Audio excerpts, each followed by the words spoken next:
padyshim se prej shtyllave, prej shenjave më të mëdha të Islamit, pas 5 shtyllave, pra pas 5 shtyllave të Islamit që janë shahadeti, namazi, zeqati, agjerimi dhe haxhi, prej shenjave më të mëdha të Islamit dhe më dalluese të Islamit janë lufta në rrugt të Allahut subhanahu wa taala dhe urdhërimi për të mirë dhe ndalimi nga e keqja. Dhe padyshim se lufta në rrugt të Allahut subhanahu wa taala është një formë prej formave të urdhërimit për të mirë dhe ndalimit nga e keqja. Dhe padyshim se lufta në rrugt të Allahut subhanahu wa taala, lufta për ta ngritur fenë e Allahut subhanahu wa taala, është prej veprave më të rëndësishme që mund t'i veprojë një musliman. Thot Allahu subhanahu wa ta'ala: Inna Allaha ishtara minal mu'minina anfusahum wa amwalahum bi anna lahumul janna yuqatiluna fi sabilillahi fayaqtuluna wa yuqtalun. Thot Allahu subhanahu wa ta'ala, Allahu i ka bler prej besimtarve, i ka bler shpirtrat dhe pasuritë e tyre, luftojnë në rrugt të Allahut, vrasin dhe vriten. Pra i ka cilësuar besimtarët si njerëz që luftojnë në rrugt të Allahut, vrasin armikun dhe vriten prej armikut. Dhe në rastin e parë e fitojnë pra fitoren këtë botë, ndërsa në rastin kur vriten e fitojnë shahadetin. Pra shahadetin bëhen shahida dëshmor të fesë Allahut subhanahu wa taala, të cilët pra ju falen mëkatet dhe hyjnë në xhenet pa llogari. Në një ajet tjetër të surës Saf thot Allahu subhanahu wa ta'ala: Ja ejuhalladhina amanu hal adullukum ala tijaratin tunjikum min adhabin alim. O ju që keni besuar, ato atë tregoj një tregti që ju shpëton prej dënimit të rënd. Tu'minune billahi wa rasulih, të besoni në Allahun dhe në të dërguarin e tij. Wa tujahiduna fi sabilillahi bi amwalikum wa anfusikum, dhe të luftoni në rrugt të Allahut me pasurinë tuaj dhe me shpirtrat e juaj. Dhalikum khairun lakum in kuntum ta'lamun, sepse kjo është më e mirë për ju nëse e dini. Yaghfir lakum dhunubakum, si shpërblim për këtë u afal mëkatet. Wa yudkhilkum jannatin tajri min tahtiha al-anhar, dhe ju fut në xhenete në për të cilët rrjedhin lumej.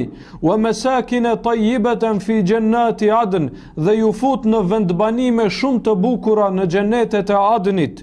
Dhalika al-fawzu al-azim, e kjo është fitoria më e madhe që mund të arrijë njeriu. Wa ukhra tuhibbunaha, dhe diçka tjetër që ju shumë e dëshironi, nasrum min Allahi wa fathun qarib, ndihma e Allahut në këtë botë dhe çlirim i afërt. Wa bashshiril mu'minin, e ti përgëzoj besimtarët. Pra kjo është vlera e madhe që e ka lufta në rrugt të Allahut subhanahu wa taala, dhe ehlu suneti beson se lufta në rrugt të Allahut subhanahu wa taala do të vazhdojë deri në ditën e gjykimit dhe është dy llojeshe. Lufta ofanzive, pra kur muslimanët e sulmojnë armikun të parët, dhe lufta defanzive, kur armiku i sulmon muslimanët dhe ata duhet të mbrohen. Dhe padyshim se kjo luftë është prej fesë Allahut subhanahu wa taala. Mirë po edhe kjo, si çdo ibadet tjetër, i ka kushtet e veta, i ka rregullat e veta, i ka dispozitat e veta.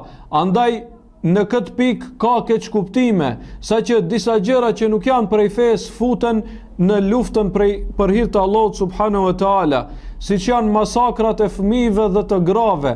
Në raste të caktuara disa prej ulemave i kanë lejuar, mirë po në esencë nuk lejohet vrasja e grave, vrasja e fëmijëve, vrasja e plegjve. Në esencë këto nuk lejohen. E kështu me radhë, pra rregulla të cilat duhet kenë parasysh se edhe këtu ka rregulla.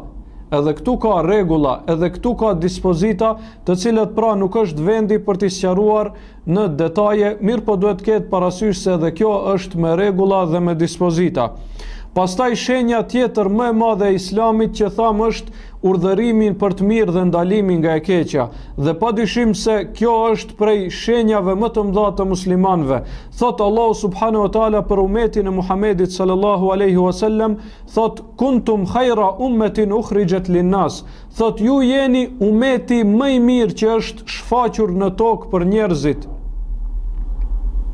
ta'muruna bil ma'ruf, sepse urdhëroni në të mirë, wa tanhauna 'anil munkar, dhe ndaloni nga e keqja, wa tu'minuna billah, dhe besoni ashtu siç duhet në Allahun subhanahu wa ta'ala. Thon disa prej gjeneratave të para të muslimanëve, thon vallahi kjo e fundit, që është besimi në Allahun subhanahu wa ta'ala, nuk është i plot derisa të bëhet kjo e para, e që është urdhrimi në të mirë dhe ndalimi nga e keqja. Po ashtu kjo është rruga e pejgamberëve, në krye me të cilët në kryen e të cilëve është Muhamedi sallallahu alaihi wasallam. Thot Allahu i lartësuar në Kur'anin famlart, kul hadhihi sabili ad'u ila Allahi ala basira. I thot pejgamberit alayhis salam, thuaj, kjo është rruga ime. Cila është rruga e pejgamberit alayhis salam? Ad'u ila Allahi ala basira. Thras në fenë e Allahut subhanahu wa taala me dituri, me argumente. Ana wa man ittaba'ani, dhe kjo është rruga ime dhe rruga e atyre që më pasojnë mua. Pra kjo është rruga e pejgamberit alayhis salam, urdhrimi për të mirë dhe ndalimi nga e keqja. Po ashtu Allahu subhanahu wa taala thot: "Ud'u ila sabili rabbika bil hikmati wal mau'izati al-hasana wajadilhum billati hiya ahsan." Thot Allahu subhanahu wa taala, thirr në rrugën e Allahut me urtësi dhe me këshill të mirë dhe polemizo me ta në mënyrën më të mirë. Dhe thot pejgamberi alayhis salam në hadithin që e transmeton Imam Muslimi: "Man ra'a minkum munkaran", kush prej jush e sheh një të keqe, falyughayyirhu bi yadihi, le ta ndryshoj me dorën e tij, fa in lam yastati' fa bi lisanihi, nëse nuk mundet, atëherë me gjuhën e tij, fa in lam yastati' fa bi qalbihi, e nëse nuk mundet as me gjuhën e tij, atëherë le ta ndryshoj të keqen me zemrën e tij. Pra mos të kënaqet me të keqen, wa dhalika ad'afu iman, e kjo është imani më i dobët. Pra imani më i dobët është që besimtari ta urrejë të keqen me zemër. Në momentin që kur ai kënaqet me të keqen me zemrën e tij, atëherë waliaudhu billah, imani i tij është në rrezik të madh. Pra këto dy gjëra, lufta në rrugt të Allahut dhe urdhërimi për të mirë dhe ndalimi nga e keqja, janë prej shenjave më të mëdha të Islamit pas 5 shtyllave të Islamit. Dhe të dyja këto, edhe lufta, edhe urdhërimi për të mirë dhe ndalimi nga e keqja, kanë rregulla, kanë dispozita. Duhet pra që të pyeten dietarët në lidhje me këtë çështje, e mos të veprohet në kryen vete, sepse atëherë bëjmë dëm duke dëshiruar që të bëjmë mirë.